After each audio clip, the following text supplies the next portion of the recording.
News. मैं हूं आपके साथ बुलबुल भारद्वाज। रुक करते हैं बुलेटिन का।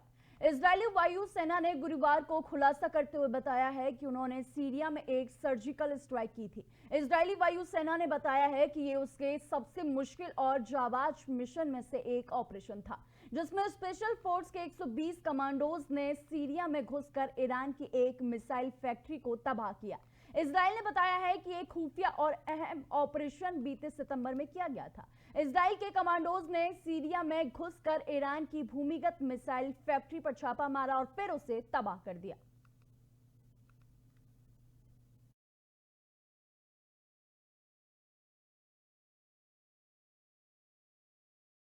इजराइल ने हमास और हिजबुल्लाह की कमर तोड़कर रख दी है, लेकिन इसके बावजूद इजराइल अभी तक अपने बंधकों को नहीं छुड़ा पाया है। यही वजह है कि अब इजराइल की सरकार बातचीत के जरिए अपने बंधकों को छुड़ाने की कोशिश में जुट गई है।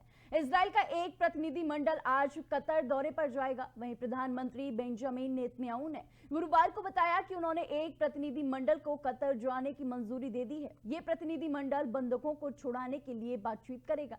वहीं आपको बता दें कि मीडिया रिपोर्ट्स के अनुसार इजराइल और हमास के बीच बीते कुछ दिनों से बंधकों को छुड़ाने के लिए बातचीत की सहमति बन रही थी। आपको बता दें कि कतर जा रहे प्रतिनिधि मंडल में इजरायली खुफिया एजेंसी मोसाद, शिन बेत और इजरायली सेना IDF के अधिकारी शामिल होंगे। हमास की तरफ से भी एक प्रतिनिधि मंडल के कतर की राजधानी दोहा पहुंचने की उम्मीद जताई जा रही है।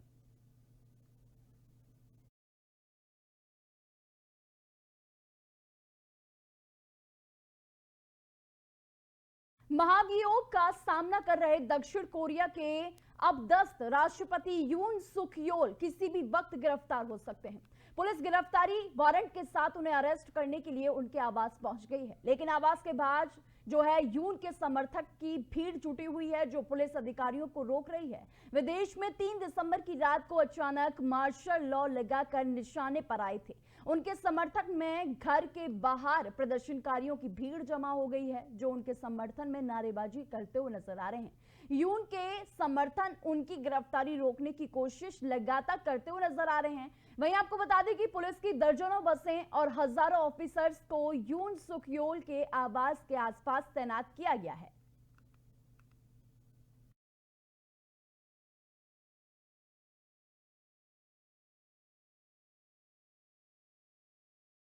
बांग्लादेश में अल्पसंख्यक समुदाय खतरे में है। उसके साथ बर्बरता की हदें पार की जा रही हैं।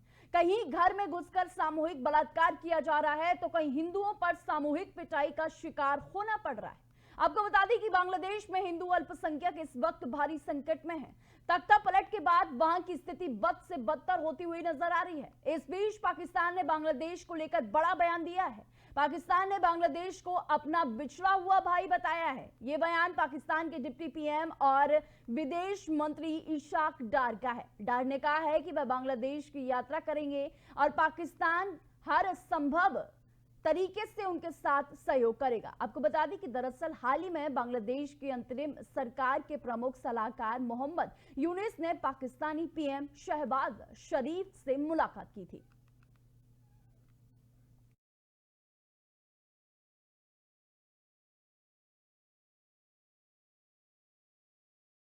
इजराइल ने हमास और हिजबुल्लाह की कमर तोड़ दी है, लेकिन इसके बावजूद इजराइल अभी तक अपने बंधकों को रिहा नहीं कर पाया है। यही वजह है कि इजरायली सरकार अब बातचीत के जरिए अपने बंधकों को रिहा करने की कोशिश में जुटी हुई है। इजराइल का एक प्रतिनिधि मंडल आज कतर का दौरा करेगा। प्रधानमंत्री बेंजामिन नेतन्याहू ने गुरुवार को कहा है कि उन्होंने एक प्रतिनिधि मंडल को कतर जाने की अनुमति दे दी है। यह प्रतिनिधि मंडल बंधकों को रिहा करने के लिए बातचीत करेगा। वहीं मीडिया रिपोर्ट्स के मुताबिक इजराइल और हमास पिछले कुछ दिनों से बंधकों को रिहा कराने के लिए बातचीत करने के पर जो है वो राजी हो रहे हैं। वहीं कतर जाने वाले प्रतिनिधि मंडल में इजरायली खुफिया एजेंसी मोसाद, शिन बेट और इजरायली सेना IDF के अधिकारी शामिल होंगे। हमास का एक प्रतिनिधि मंडल भी कतर की राजधानी दोहा पहुंचने की उम्मीद है।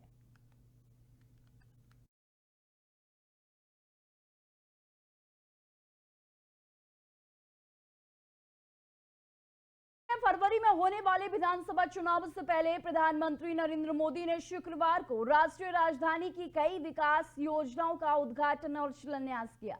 इस क्रम में प्रधानमंत्री नरेंद्र मोदी ने अशोक विहार स्थित स्वाभिमान अपार्टमेंट में झुग्गी झोंपड़ी पुनर्वास परियोजना के तहत लाभार्थियों को फ्लैटों की चाबियां सौंपी और इससे पहले उन्होंने लाभार्थियों से बातचीत की। वहीं पीएम मोदी ने कहा कि देश भली भांति जानता है कि मोदी ने कभी अपने लिए घर नहीं बनाया है, लेकिन बीते 10 वर्षों में 4 करोड़ से अधिक गरीबों को घर देकर उनका सपना जरूर पूरा किया है।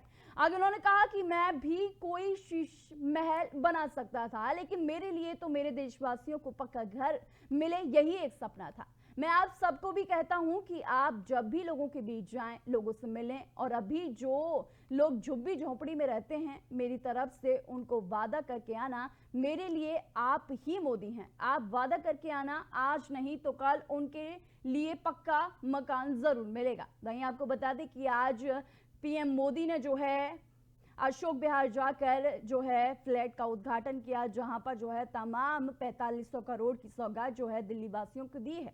वहीं मैं आपको बता दूं कि जिस तरीके से प्रधानमंत्री नरेंद्र मोदी ने दिल्ली विधानसभा चुनाव से पहले जो है चुनावी बिगुल जो झोंका है वो काफी जो है हाईलाइट में रह रहा है। वहीं मैं आपको बताती चलूं कि जिस तरीके से जो है पीएम मोदी ने आज गरीबों को नेता अपने आप को बताया, वहीं प्रधानमंत्री के रूप में जो है दिल्ली वासियों के समक्ष पेश हुए।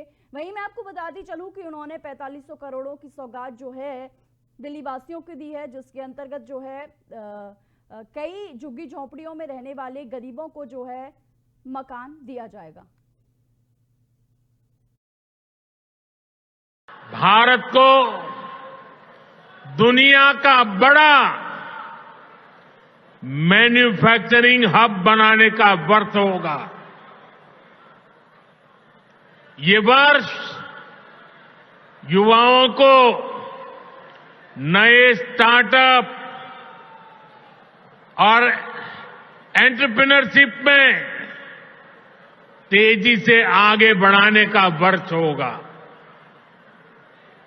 ये वर्ष कृषि क्षेत्र में नए कीर्तिमानों का वर्ष होगा। ये वर्ष विमेन लेड डेवलपमेंट के हमारे मंत्र को नई ऊंचाई देने का वर्ष होगा। साल 2025 की बहुत बहुत शुभकामनाएं।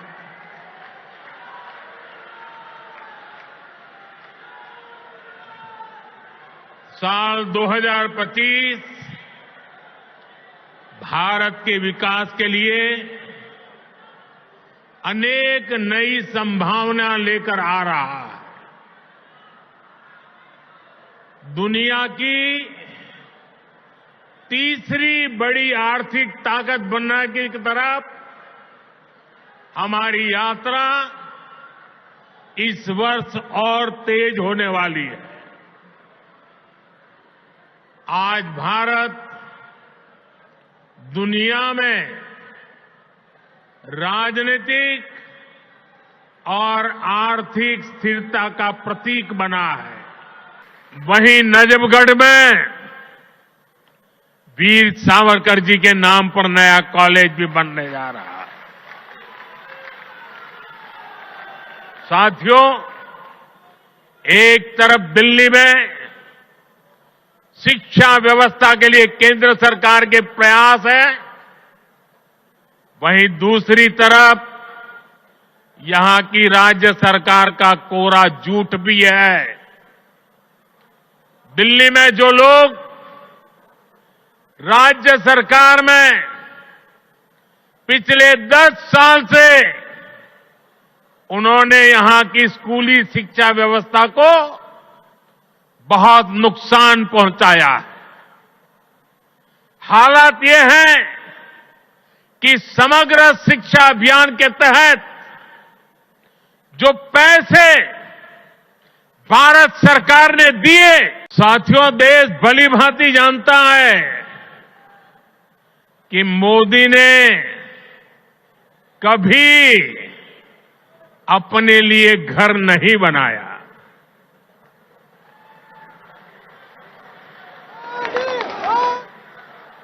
लेकिन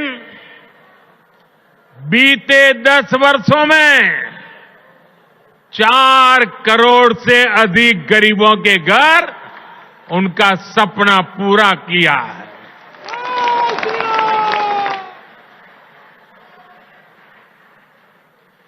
मैं भी कोई शीश महल बना सकता था,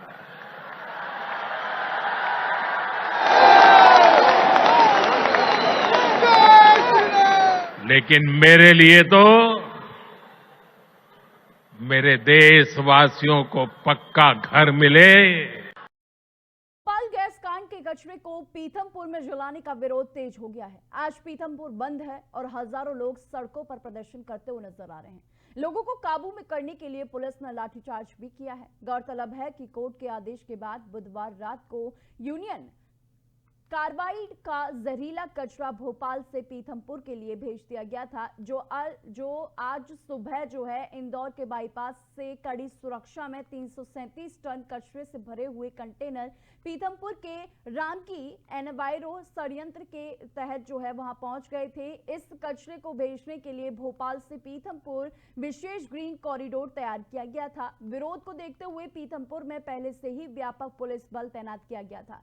फिलहाल पीथमपुर की इंडस्ट्रियल वेस्ट मैनेजमेंट परिसर में कड़ी सुरक्षा में कचरे को रखा गया है।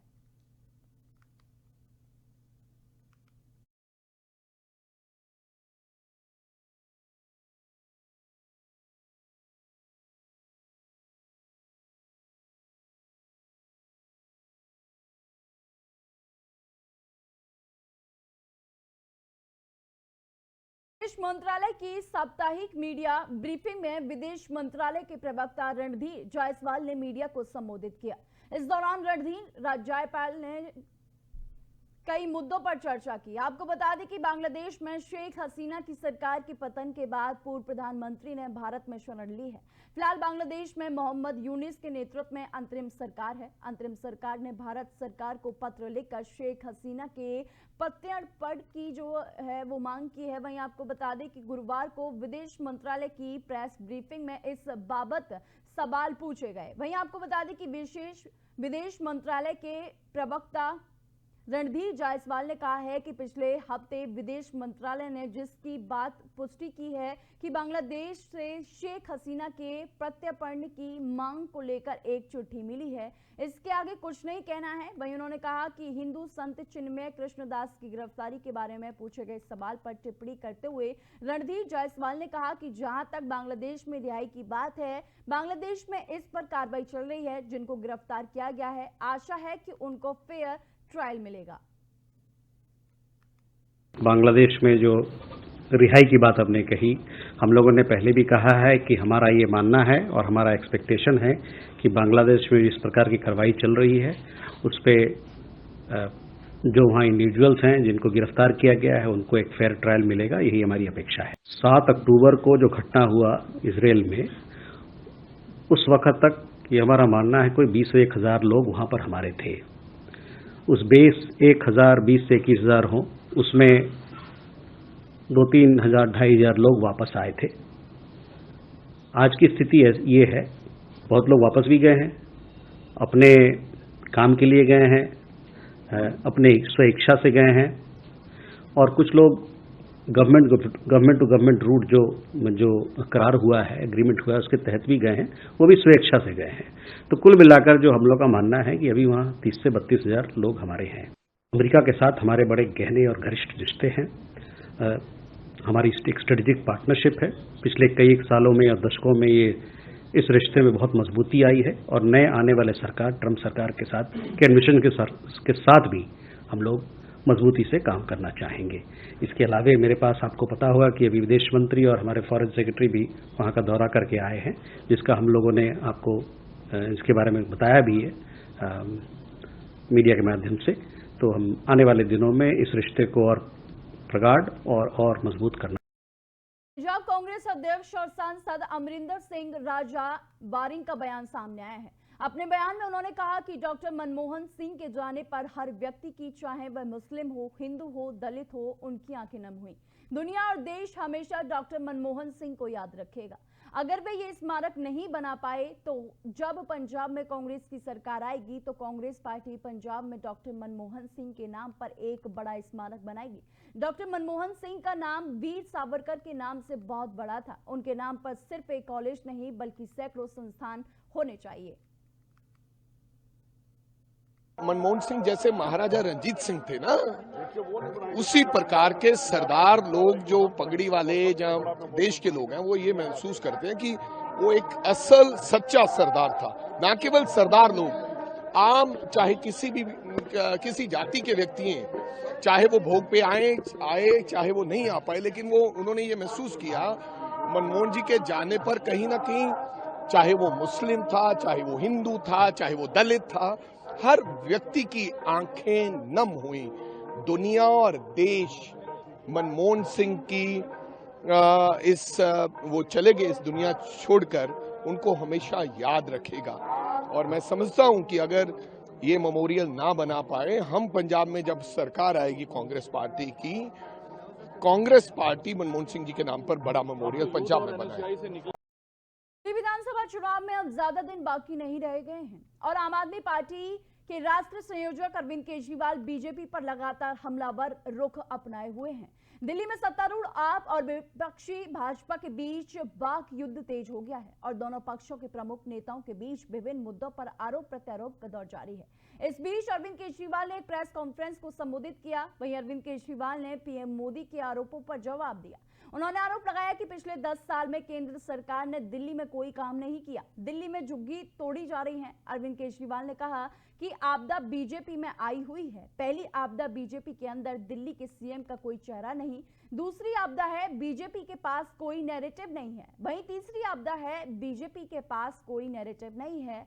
वहीं दिल्ली में भी एक आपदा आई हुई है और वह है लोगों की सुरक्षा को लेकर। जहां पर मैं आपको बता दूं कि आज जो पीएम मोदी ने जो जनसभा को संबोधित किया दिल्ली में, उन्हीं के आरोपों को जो है जवाब देने के लिए एक प्रेस कॉन्फ्रेंस को अरविंद केजरीवाल ने भी संबोधित किया, जहां पर उनके जवाबों का सवाल अरविंद केजरीवाल ने दिया। जहां पर अरविंद केजरीवाल ने सीधे सीधे ये कहा कि अब बीजेपी जो है बौखलाई हुई है, बीजेपी पर कोई नैरेटिव सेट करने के लिए नहीं है, बीजेपी पर कोई दिल्ली में सीएम फेस तक नहीं है। जहां पर उन्होंने बीजेपी को जो है जमकर जो है निशाना साधा, जहां पर तीखे बार जो है अरविंद केजरीवाल की तरफ से छोड़े गए। वहीं मैं आपको बताती चलूं कि अरविंद केजरीवाल ने जो है आप पर यानी कि बीजेपी पर सीधा सीधा निशाना साधा और कहा कि जिस तरीके से आज करोड़ों योजनाओं की जो सौगात दिल्ली वासियों को दी है, इससे अच्छा होता कि अगर जो है छात्रों के लिए यूनिवर्सिटी बीजेपी लाती। 10 वर्ष तक जो है बीजेपी ने यहां पर यानी कि दिल्ली में कुछ भी कार्य जो है नहीं किया। ये सीधा सीधा जो है आपके संयोजक अरविंद केजरीवाल का कहना था। जहां पर मैं आपको बताती चलूं कि पीएम मोदी ने सुबह ही एक रैली को संबोधित किया, जहां पर उन्होंने 4500 करोड़ के फ्लैट का जो है निर्माण किया, जहां पर उन्होंने झुग्गी झोंपड़ियों में रहने वाले लोगों को कहा कि उनको अब पीएम मोदी के द्वारा जो है पक्के मकान दिए जाएंगे। जहां पर पीएम मोदी ने यह भी कहा कि मैंने कभी भी अपने घर को नहीं बनाया, मैंने अपने घर के बारे में कभी नहीं सोचा। जहां उन्होंने सीधा सीधा जो है इस चीज का जो है जिक्र किया कि मैंने अपने लिए घर नहीं, लेकिन दिल्ली वासियों को पक्का घर में बनाकर जरूर दूंगा। वहीं उन्होंने एक और जो है आप पर निशाना साधा, जहां पर उन्होंने कहा कि शीश महल तो मैं भी बनवा सकता था। इन्हीं जवाबों का जो है इन्हीं सवालों के जवाब को देने के लिए अरविंद केजरीवाल ने एक प्रेस कॉन्फ्रेंस आयोजन की, जहां पर उन्होंने सीधे सीधे आप पर जो है बीजेपी पर निशाना साधा। तमाम जो है आरोप बीजेपी पर लगाए गए, जहां पर उन्होंने कहा कि बीजेपी में जो है आपदा आई हुई है, ना बीजेपी के पास दिल्ली में कोई सीएम फेस है और ना ही कोई नैरेटिव है जो वो सेट कर सकती है। वहीं उन्होंने ये भी कहा कि 10 वर्षों में बीजेपी ने दिल्ली में दिल्ली वासियों के लिए कुछ नहीं किया। वहीं मैं आपको बताती चलूं कि जिस तरीके से अरविंद केजरीवाल जो है दिल्ली विधानसभा चुनाव से पहले आरोप और प्रत्यारोप का दौर दोनों ही पार्टियों में जारी है, जहां पर अरविंद केजरीवाल ने बीजेपी को जो है सीधा सीधा ये कहा कि ये अपने नैरेटिव सेट करते हैं, ये जनता के लिए नहीं, ये अपने वोटों के लिए सोच रहे हैं। 2700 करोड़ रुपए का अपने लिए घर बनाने वाला, 8400 करोड़ रुपए के हवाई जहाज में घूमने वाला, 10 लाख रुपए के सूट पहनने वाला व्यक्ति उसके मुंह से शीश महल की बातें अच्छी नहीं लगती।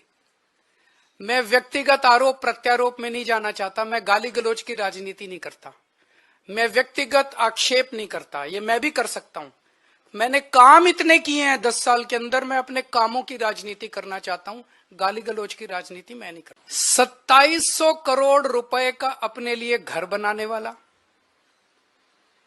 8400 करोड़ स्टार न्यूज।